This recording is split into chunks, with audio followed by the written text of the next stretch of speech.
What's crack-a-lackin'? Welcome in to My Mind is a Weapon Fantasy Football Show. Welcome into another episode of My Mind is a Weapon Fantasy Football Podcast. I am your host, Sleazebomb. Sorry for the late start again, guys. Today's episode is going to be the running back start 'em sit 'em video. Every single matchup heading into week 4 for the running backs to help you dominate. I'm going to give you all the statistical information, yards against, touchdowns against, points per games against, rankings, matchups, why I like these players to start and to sit this week to help you guys win your matchups. And again, if you want to check out my quarterback video, that is done. My wide receiver and tight end videos, I'm going to try to get out today. It's going to be a hectic week. I leave out of town Friday to Vegas. Shout out to Mama Sleaze for her 60th birthday. And then I'm going to be live on Thursday only. So there's no Sunday show, no Saturday, nothing like that. So Thursday will be my start 'em sit 'em before the Thursday night kickoff there for that game, before the Seattle Arizona game there. Before we dive into it here, guys, make sure you tap that thumbs up, hit that subscription button. It helps me out a ton. I can't thank you guys enough for all the support already.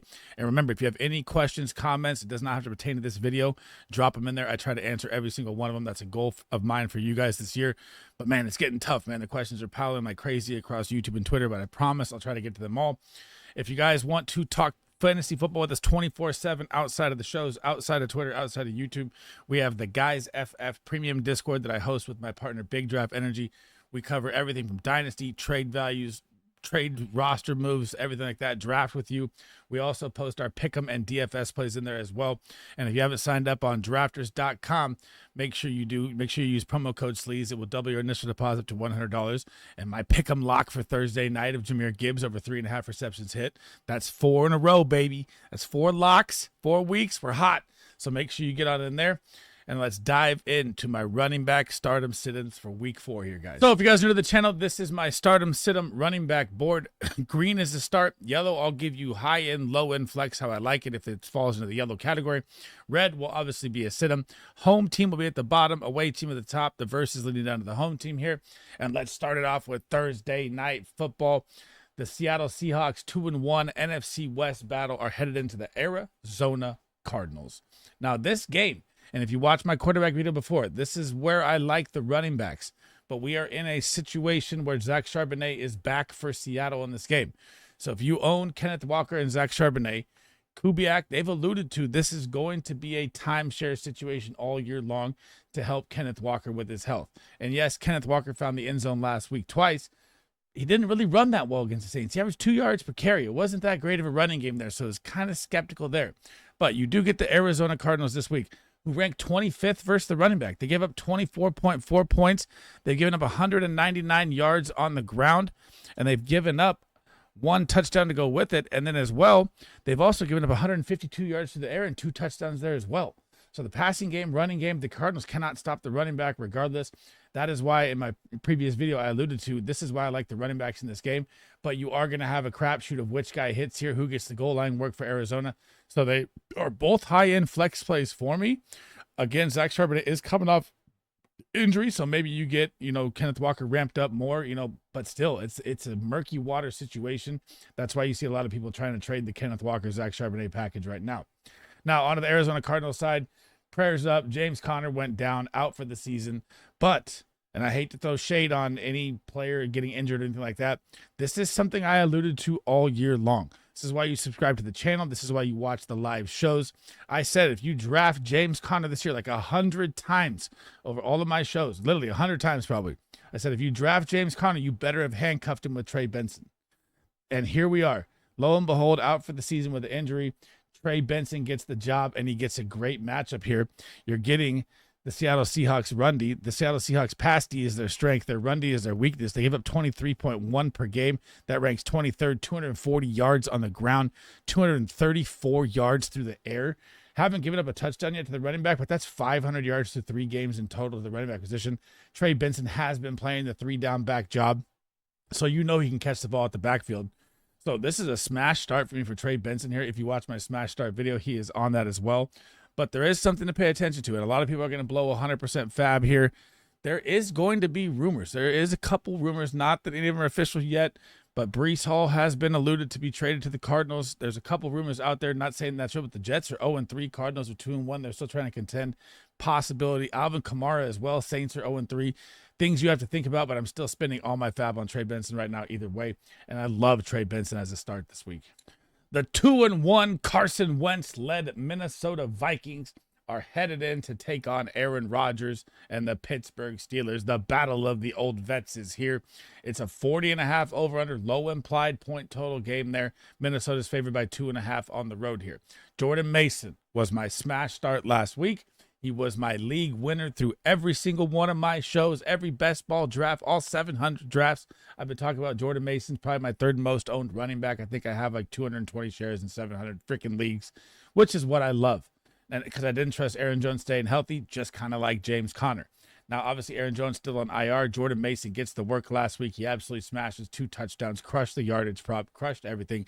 Now you get the Pittsburgh Steelers at Pittsburgh. It's going to be a different type game here. It's more of a grunge game. I don't think they're going to blow them out like they did last week with the Vikings defense getting 2 touchdowns and being up by 30 points right away and just pounding the rock. So Pittsburgh ranks 13th versus the running back, giving up 19.37 points. They've given up 323 on the ground, though. So that's over 100 yards per game on the ground. They've given up 2 touchdowns as well and 108 yards through the air. So they've given up a ton of yards to the running back. So Jordan Mason, still that their defense looks good because they don't hemorrhage that many points through the air for the touchdown on the ground to the touchdown. I still like Jordan Mason for a touchdown in this game, an absolute start. Now on to the Pittsburgh Steelers side. Jaylen Warren has been a serviceable flex running back here, and that's what I'm going to put him at again. I like him as a flex play here. I could put Kenneth Gainwell up there. You know, he's getting 35-40% snaps instead of Caleb Johnson, which is mind-blowing. But, you know, it's Arthur Smith, and this is what he does with his system, which is drives everyone nuts. So you're going up against the Minnesota Vikings. They're number 10 versus the running back, giving up 18 points a game. They've given up 313 yards, which is 100 yards a game on the ground. They've also given up 69 yards through the air and only 1 touchdown on the ground. So their defense, and they're getting healthy. Their defense got healthy last week. They got 3 starters back. It's going to be a rough game here, but Jaylen Warren can get it done through the air as well. So he is a mid-level flex play for me in this game. I would love to see Caleb Johnson get some snaps here and there, but I'm going to say that Warren is a mid flex play. Jordan Mason still a must start every single time that Aaron Jones is out. The 2-1 Washington Commanders are headed into the 1-2 Atlanta Falcons, who just absolutely struggled versus the Carolina Panthers, and I cannot explain that game.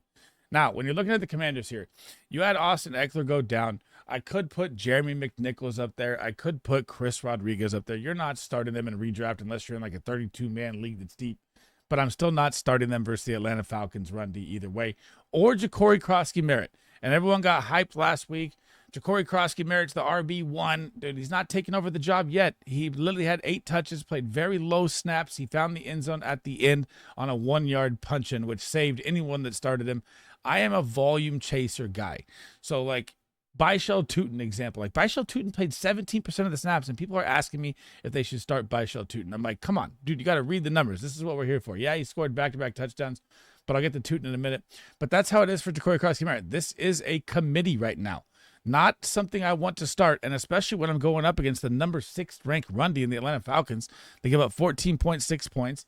They've given up 209 yards, so about 70 yards a game on the ground, and they've given up 29 receiving yards to the running back and 1 touchdown, which hurt them there.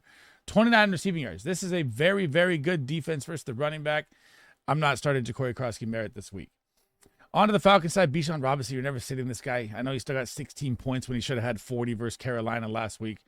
Unbelievable situation. I can't believe it. But here's the interesting thing is both these defenses right here are top 6. The Washington Commanders are number 3 versus the running back right now, allowing 13 points. They've only given up 198 yards. That's a very damn good number. 1 touchdown and 54 yards to the air. That's about 250 total yards, 3 games to the running back position. That's about 83 yards a game. That is very, very good. Obviously, you're not sitting Bijan, and I think if the Falcons want to wake up here, they want to wake up and save their season where they have a chance. They have a lot of talent. They have a lot of weapons. They spend a lot of draft capital in the first round on 2 first-round picks for this year.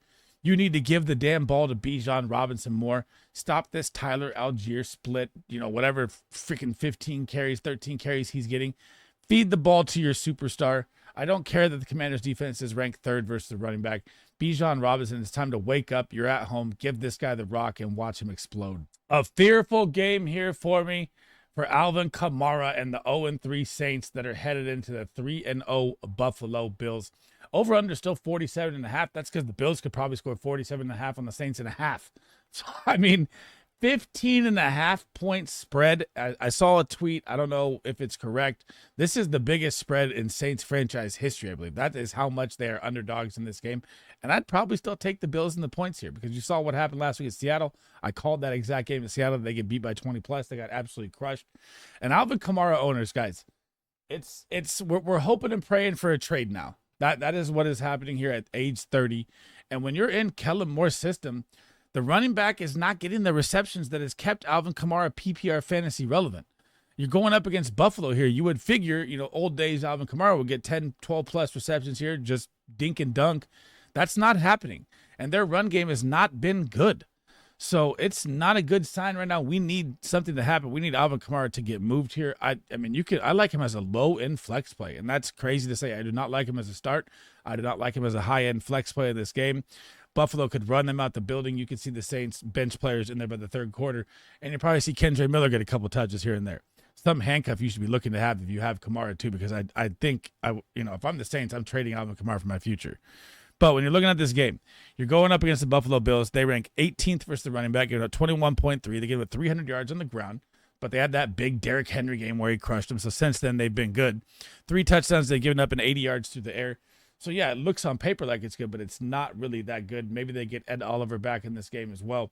We don't know about that injury yet. Maybe Milano, too, so you got to pay attention to those updates. That would help their run D massively. Now, on to the James Cook side. I tweeted it. I said it in shows. I said it a million times. This guy has a chance at RB1. I said he'd be a top 5 lock running back. Here we are. James Cook is going to dominate this week and be leading the running back charge again heading into week 5. He is going to absolutely obliterate the Saints. You're talking 25 plus points. Maybe Ray Davis sees work in this game as well. At Buffalo, the Saints are going to get mopped out the building just like last week. Not good here. And the Saints versus the run guys, because they can't move the ball offensively, their defense is out there 24/7. They rank 26. They give up 25 points a game to the running back.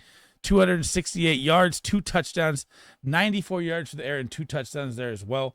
4 TDs in total they give up to the running back. Not a good situation. James Cook is probably going to be my RB1 on the week this week. Easy smash start. The game I've been waiting to talk about a ton because it's Travion Henderson time, please. Okay, the Carolina Panthers are 1-2.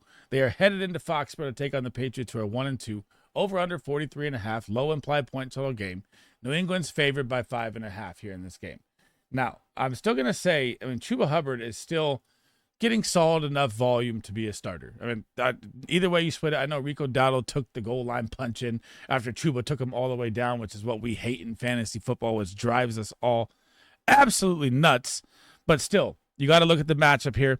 They're headed into New England. They rank 22nd versus the running back, 22 points a game. They've only given up 147 yards on the ground, though. So really not that bad there in the rushing category.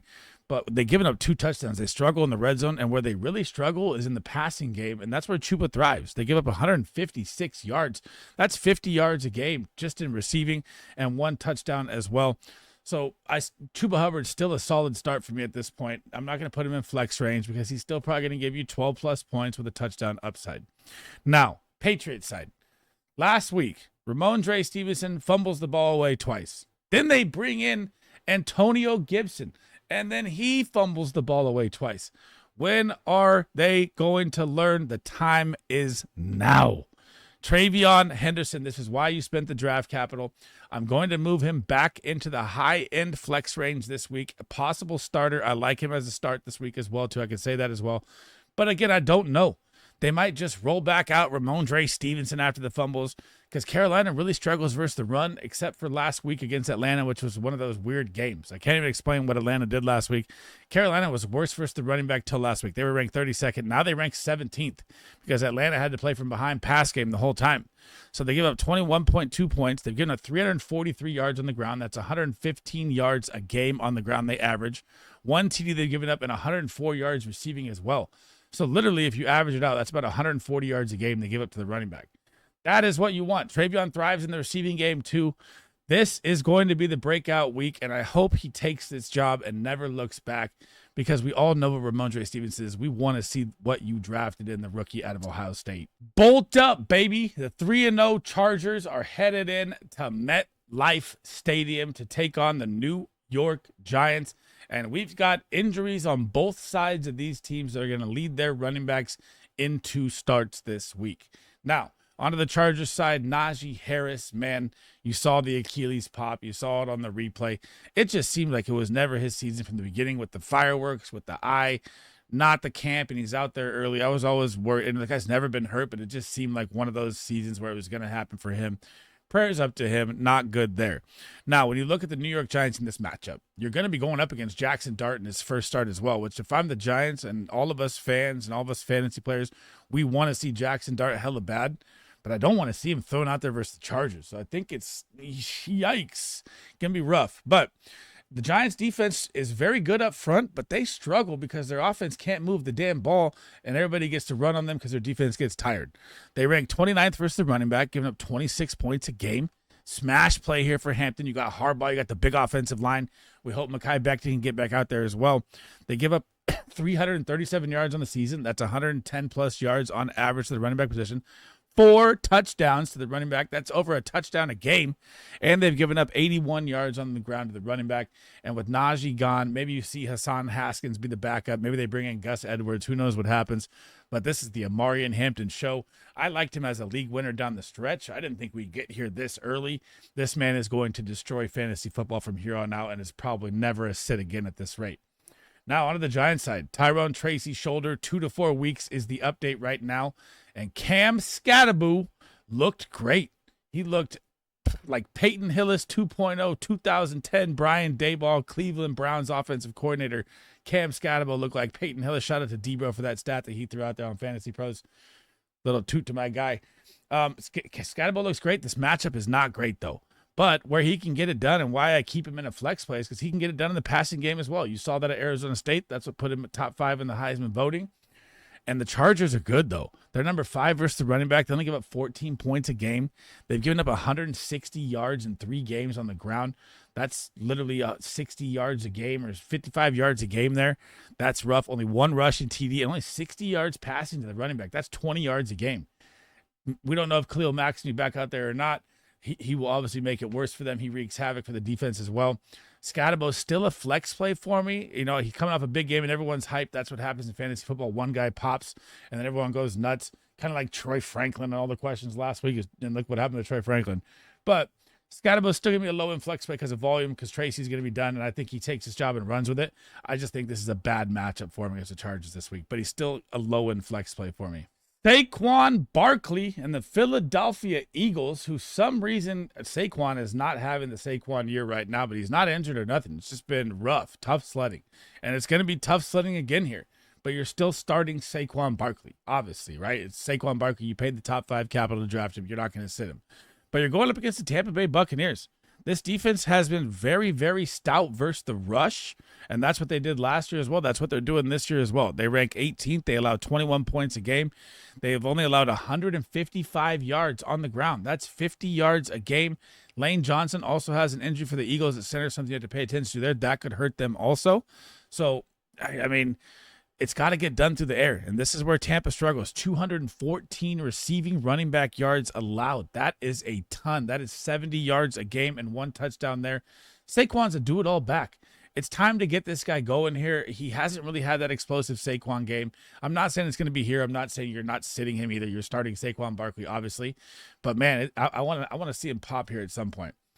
On to the Bucs side, Bucky Irving. The man is getting touches galore. 30 touches last week. Rachaad White is completely phased out of this offense. That's what we want as a Bucky owner. You're going up against the Philadelphia Eagles run D, though. It's going to be a tougher matchup than normal. They rank 12th versus the running back. They give up 19 points a game. They have allowed 100 yards a game to the running back with 309 total yards on the season, 2 touchdowns, only 35 yards through the air and 1 touchdown there. So about 10 yards receiving they allow average to the running back. And that's where Bucky thrives as well in the run game. This is going to be a game that's 43.5. I think it's higher than that on the over-under. Philly's favored by 3.5. Both these teams are 3-0. And everyone, probably everyone included, rooting for Baker Mayfield because you just love the guy. I think the Bucs win this game. I feel like the Bucs are going to get this dub here. I know the Eagles somehow always win every game, even if it's ugly, but I'm taking the Bucs to win this, and I'm starting Bucky and Saquon Barkley. If you paid the draft capital for these guys, that's a no-brainer. The battle of the 0-3 Tennessee Titans are headed into the Houston Texans. The over-under, guys, 39.5, very, very low. Houston still favored by 6.5 in this game. Tony Pollard, guys, has had the most usage at running back. I mean, 89% snap share, number one. That is because Tyjae Spears is down. I hope you watched my waiver wire video where you got to see that Tyjae Spears was one of my pickups, because you've got to be early and you've got to know that IR is coming, and maybe your league doesn't have him stashed on IR. So when you're looking at the matchup versus the Houston Texans, usually they're very good versus the run. They had a tough week last week, which dropped them down a lot. They ranked 24th, giving up 23.6, 281 yards on the ground. So about 93 yards a game, they little average per game. They get up 4 rushing touchdowns. That's over a touchdown a game. That is painful. 77 yards through the air. With the Texans offense struggling and the usage of Tony Pollard, he's still going to be a solid 12 to 15 point play with touchdown upside. Probably the last week I'll have him as a green full start. It'll probably be flex because you'll probably see Tyjae Spears and him mix in from here. But you still got to start him if you got him this week. On to the Texans side, we can't decide. I mean, Joe Mixon, we don't know the update. Nick Chubb, you're now starting to see a split with Woody Marks. If Woody Marks is on your waiver wire, another player you should be picking up because his snap share went from 17 to 25 to 50. Now they're splitting, and they're using him more because he's more explosive than Nick Chubb. Coming off the injuries, man, Nick Chubb was one of my favorite running backs until he had all these brutal knee injuries. But you get the Tennessee Titans. And the Tennessee Titans defense here, and this is going to be a grimy game. The Texans offense has not looked good. Their offensive line is terrible. Their run game has been atrocious, besides Nick Chubb getting a busted wide open hole TD. I think it was in week 2, or maybe it was last week. I forget what it was. But the Tennessee Titans, if you look at their defense versus the run, it looks like a smash play. 27 points they give up. That ranks 30th. 354 yards on the ground. That's over 115 yards a game on the ground on average. 5 rushing TDs they've allowed, bottom of the NFL. It's dead last as well. And they've given up 54 yards to the air. The matchup looks great. We don't trust the Texans situation. Could Nick Chubb fall into the end zone? Of course he could. I just don't trust their offensive line. Is one of the worst in the NFL. I don't trust the situation. The Texans offense has not figured it out. This is the game they have to win, or it is 0-4. It's pretty much over. And, you know, you're going up against Cam Ward. He's been struggling. Come on, Texans. Let's get this dub. Indiana Jones and the 3-0 Colts are headed in to face the 2-1 LA Rams, who just blew the game to the Philadelphia Eagles last week, big time. And I think they're going to come out and send a message to Danny Diamond and the Colts this week. But Jonathan Taylor is unstoppable. I mean, I got to use an example here, I guess. So if we went back and redrafted right now from before week 1 started, Jonathan Taylor would be the number 1 pick in fantasy football. Let's be real, right? But you're going up against the Rams this week. Obviously, you're never sitting this guy, Jonathan Taylor. But look what the Rams just did to Saquon Barkley. The Rams guys are number 1 versus the running back on the season, and they have not had an easy schedule versus the running back either. They have only given up 9 points a game to the running back, 215 yards total, so about 70 yards a game. 0 TDs, 26 receiving yards, 0 TDs to the running back as well.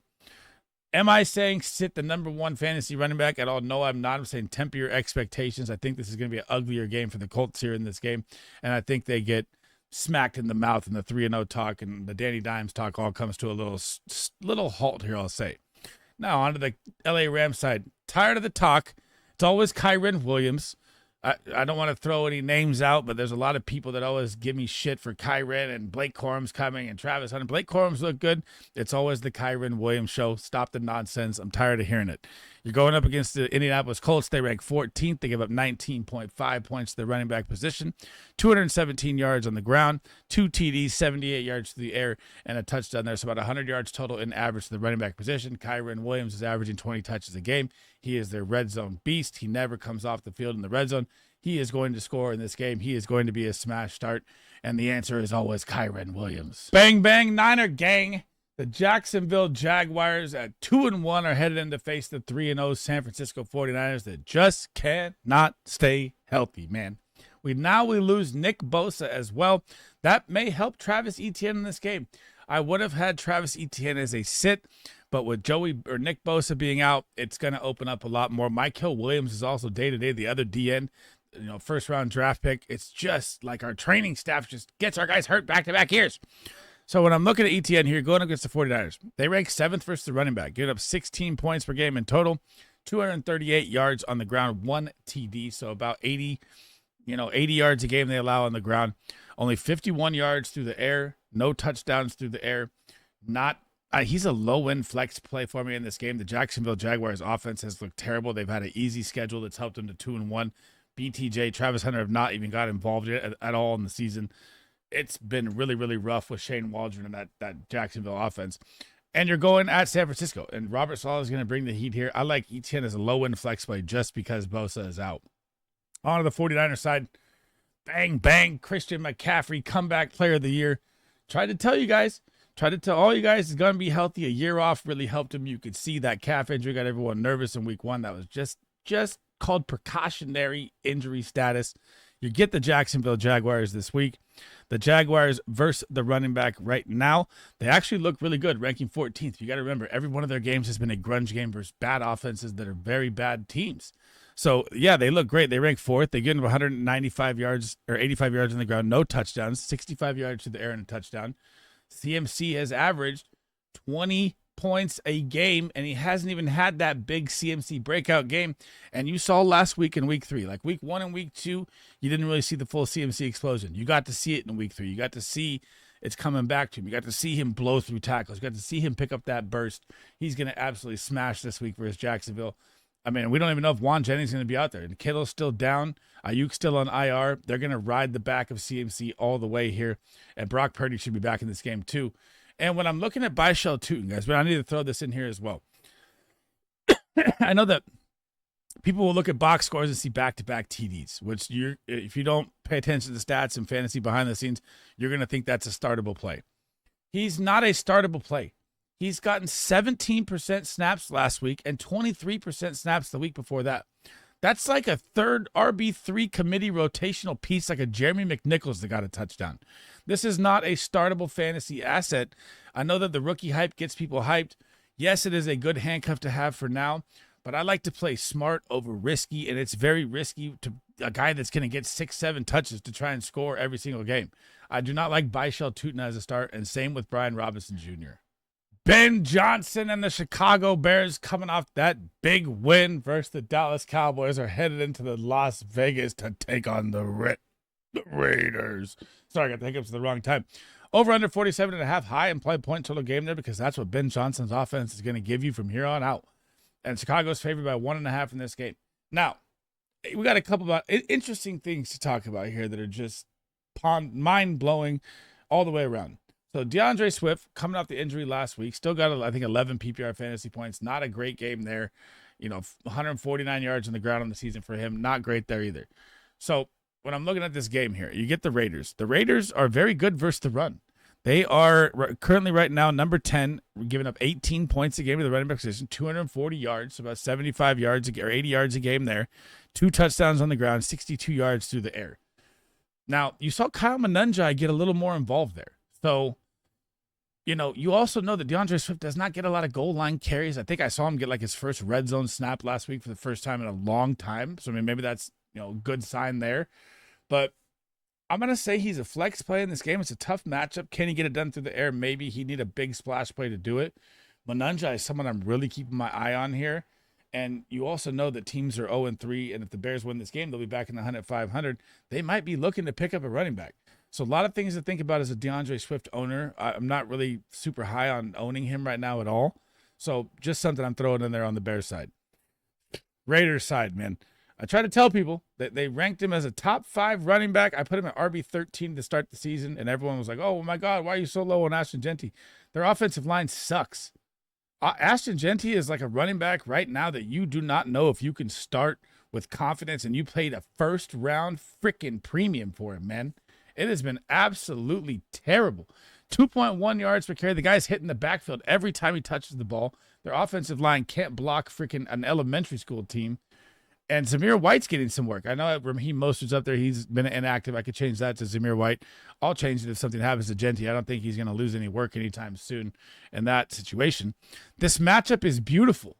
and I don't have Genty as a start. I have him in the yellow as a flex play because he's been terrible, but the matchup is awesome. You get the Chicago Bears. Their defense is beat to shit. They have injuries across the board. They give up 26 points a game to the running back, ranking 27th, 370 yards on the ground through 3 games.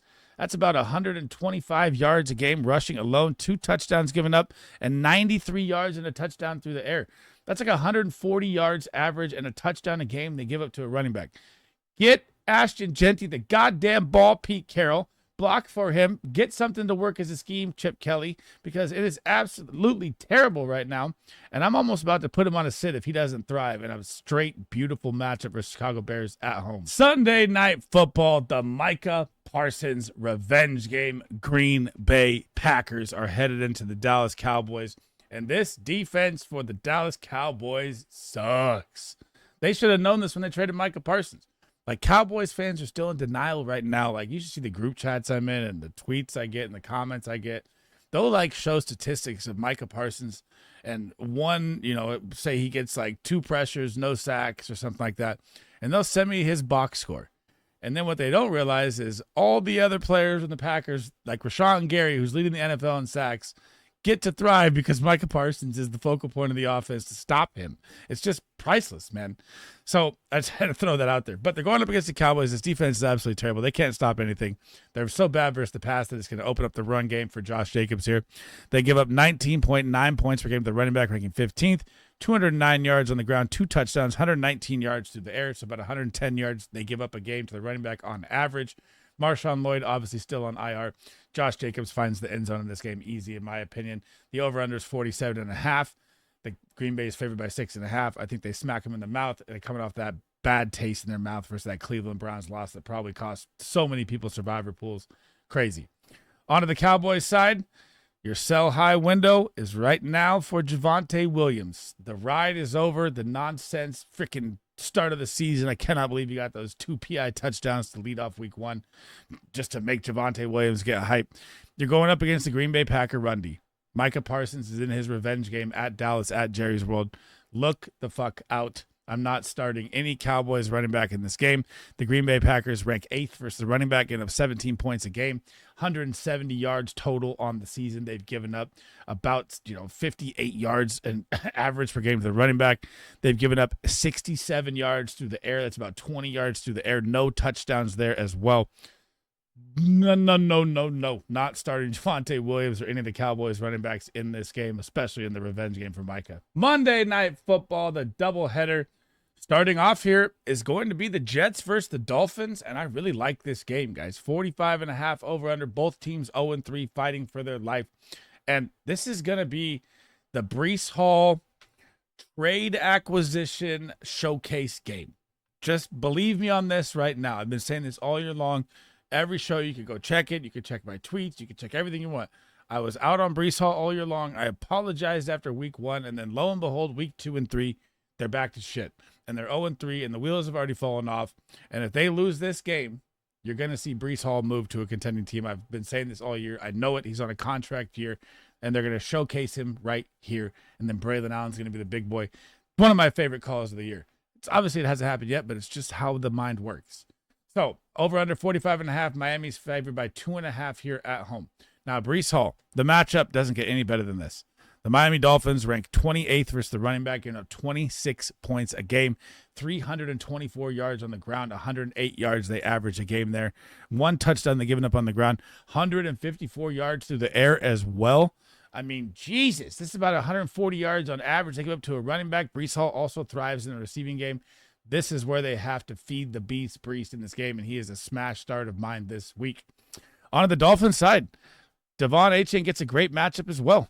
The Miami Dolphins, the New York Jets give up 21.6. That ranks 20th, 300 yards on the ground. They've allowed 100 yards a game, 2 touchdowns on the ground as well, with 64 yards through the air and a touchdown. That's a touchdown a game. They've given up to the running back about 108 yards per game. The running back, Devon Achane, is doing it all. I know that Gordon got his goal line touchdown last week, and everyone's like, here comes the Mostert roll. Dude, Devon Achane played like 96% snaps the week before that. It's still the Devon Achane show all the way. I'm not flexing Gordon in this game because he scored 1 touchdown or Jalen Wright. He didn't even get to see the field. This is going to be an absolute Monday night running back blast game here from Breece Hall and Devon Achane. Monday Night Football, the second part. The Cincinnati Bengals, led by Jake Browning, are about to get rocked in Mile High Stadium by the Denver Broncos. Now, Chase Brown has been the most inefficient running back on the season, period. And their offensive line is terrible, and that is what got Joe Burrow hurt. That is why I was worried about Joe Burrow and the Bengals all year long at value, because of their non-ability to protect the franchise that is Joe Burrow's home. I mean, this guy drops back every single time, and they're just under duress. Same with Jake Browning. Now you're going at the Denver Broncos defense here. This is going to be a nightmare game for the Bengals. Denver Broncos, they do rank 21st versus the running back, giving up 21.7, 325 yards on the ground. Not the Denver defense I thought that it was going to be. That's 108 yards a game on the ground alone. They also have given up 138 through the air and a touchdown as well. So this defense is going to get right. This is their get right game versus the Bengals. And when it comes to J.K. Dobbins, I mean, talk about league winning value again, just like last year. You got to hope his health stays there, because as of right now, R.J. Harvey, their draft pick, is not going to be that relevant in the Sean Payton system, who, to quote my guy, Big Draft Energy, likes to kill your fantasy teams. And they get the Cincinnati Bengals. They rank 31st, second worst in the NFL, 30.1 points per game to the running back, 331 yards on the ground, 110 yards a game. They're allowed a touchdown a game with 3 touchdowns they've given up to go along with 131 yards through the air and 2 touchdowns. That's 5 total touchdowns through 3 games just to the running back position. That is literally, 160 yards on average to the running back position. You might get a little RJ Harvey sprinkle in here to see some more touches in this game, because they might just blow him out of the water here. But J.K. Dobbins has to be an absolute smash start in this game with how he's been playing. Here we go, man. The 1-3 Baltimore Ravens are headed into the, 1-2 Baltimore Ravens headed into the 1-2 Kansas City Chiefs. That means that one of these teams, unless a tiebreaker happens, which is very rare in the NFL, will be 1-3 when this game is over. That is bonkers to me. Now, Derrick Henry obviously fumbled in the fourth quarter last night. You saw him and Lamar Jackson get into a little tiff. He's going to bounce back with a vengeance here. I don't care about the Chiefs' run D being decent. Right now they rank 16th, giving up 20 points a game. They've given up 280 on the ground, so about 90 a game. The 93 a game there, 2 touchdowns on the ground and 92 yards through the air. This has got to be the Derrick Henry bounce back 20-point big boy game, because once he makes a mistake the first game, he's going to come back pissed off the next game, because in his head he doesn't want to feel like Father Time is coming, and I don't think that that's a situation yet, but I think he's going to be very, very angry, running hard in this game because of how they lost Monday Night Football. On the Chiefs side, it's untrustworthy across the board. It doesn't matter who you're playing. It doesn't matter if the matchup's the best matchup in football, which it is. The Baltimore Ravens give up 7 points to the running back a game. That ranks dead last. 380 yards on the ground through 3 games. That is freaking bonkers. 5 touchdowns on the ground, which is dead last, and 145 passing yards and a touchdown. So think about that for a minute. That is 128 yards just on the ground on average, and then that's about 50 yards through the air on average. That's about 175 yards and 2 touchdowns a game they give up to the running back in total. And I'm not starting any of the Chiefs. That's how ridiculous it is. Not doing it. Don't care how bad the matchup is. Start King Henry. Sit all the Chiefs. So I wanted to save this game for last for a reason. The Cleveland Browns are headed into the Detroit Lions. Now, you just saw Jahmyr Gibbs and David Montgomery go for 250 against the Ravens last night, which was out-of-body experience for David Montgomery. Okay, so when you're looking at this game right now, it's a 46.5 over-under. Detroit is favored by 8.5. Now, there's so many things to think about here. I want to talk about the Lions first. Obviously, you're not sitting Jahmyr Gibbs, right? And obviously, if you're a fantasy football owner, and this is like what I call amateur hour 101, is you have a 25-point player and you think that he's an instant start last week because of what he did the week before. The Cleveland Browns, guys, are literally holding 3 top running backs 3 straight weeks in a row, Josh Jacobs, Derrick Henry, to 2.0 yards per carry as a defense. This is a no joke. We don't fuck around front in Cleveland. This is a low end flex point for David Montgomery, only for the reason of that the Detroit Lions look great on Monday Night Football, and they can move the ball, and David Montgomery can fall into the end zone in the red zone for sure. He's a low-end flex play for me. He's not going to be a smash start. I barely even like him as a low-end flex play. Obviously, Jahmyr Gibbs, his receiving upside and how electric this guy is. God damn it, man. I just want to see him one season without Montgomery and see what he does. He will absolutely break every fantasy football record there is. He looks so good. It's crazy. Now on to the Browns side. Quinshawn Judkins. So, dude, suspension, non-suspension, comes out. Dude, 8 versus the Green Bay Packers defense, 18 carries, 94 yards, and a touchdown. And what you have to look at is, where was Dylan Sampson? Where was Jerome Ford? Dylan Sampson and Jerome Ford combined for 1 carry, and that was Dylan Sampson for 2 yards. This was the Quinshawn Judkins backfield all the way. And now you get the Detroit Lions run D. Obviously, King Henry put in a touchdown last night, but they've been looking good. Hutchinson's looking like a monster out there, man. Anzalone back at linebacker. Their defense is going to be good. So they rank 9th versus the running back, giving up 17.47, 212 yards, 3 touchdowns on the ground. That's 1 a game. If he can score against Green Bay, how can Judkins not score against Detroit, right? 72 yards through the air. Now, if the Green Bay Packers defense ranks better than this and Judkins drops 17 points, you can't sit the guy regardless versus the Detroit Lions, because no other running back really played in this damn game. And Judkins looks literally like the best rookie running back out of this class right now. It's absolutely bonkers. And, man, if you drafted him, what a win he is right now. Boom. Thanks for rocking with me today, guys. That is the end of the running back stardom sit-em every single matchup. I hope you guys enjoyed the episode, man. Again, on your way out, guys, make sure you smash that like and subscribe. Hit that thumbs up. It helps me out a ton. Again, if you guys haven't checked out the Guys FF Discord, it'll be pinned in the comments and in the description of the video. We talk football 24/7. Help everybody out in there as well. And we're going to be posting. I'm going to be posting my Thursday Pick'em ticket here coming up. If you haven't signed up on drafters.com, make sure you use promo code SLEEZ. It will double your initial deposit up to $100. My wide receiver video startup sit-em will be next, then my tight ends. Tomorrow we'll dive into rankings, quarterback, running back, tight end, defense, kicker, everything like that. And then Thursday, hopefully before the show, I'm going to get to a new clip that I haven't done this year of buy low, sell high, 5 running backs, 5 wide receivers. Tight end, I really don't think you need to buy low, sell high, or quarterbacks. But if there is one, it's Jackson Dart right now. Now, let's